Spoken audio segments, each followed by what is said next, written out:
So for me, goal setting is fundamental to achieving performance, whether that be in sport or in business in now. And it's the breaking down of meaningful things into things that are tangible that you do in the here and now. So that's the fundamental thing for me. So being excited by winning an Olympic gold medal, or setting up a business, or your project or your product that you've got, that's kind of high level stuff. But then you've got to come all the way down into what actually are you going to do today that will achieve a step forward on the way to that goal. And so being motivated every day for the job and the things you do is very important, but they've got to mean something. You've got to be doing something meaningful at the end of it. So I'm really interested in creating this line of sight between meaning and sort of high-level aspirational stuff and day-to-day activities, and I think you can do that, and I did that quite significantly in sport. And psychologically, I think you're tapping into motivation, you're tapping into the here and now. So people used to say to me when I swam, it must be really hard training, really hard, 10 times a week, getting up at 5 o'clock in the morning.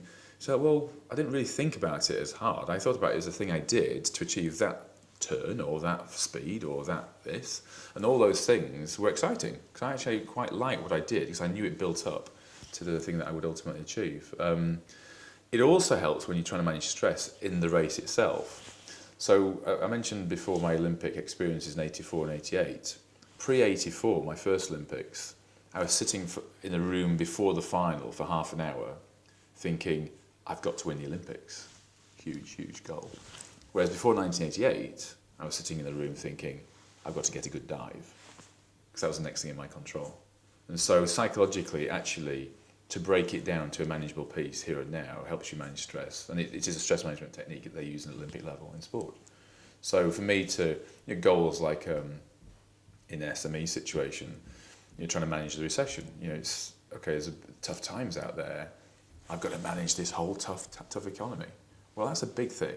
What are the things you get hold of? Well, you get hold of your product and you rationalise your product and see where it's fit for market. You look at your pricing, you look at your customer service, and you then tackle those things which you can control and not worry so much about, and they usually lead through to success at this level.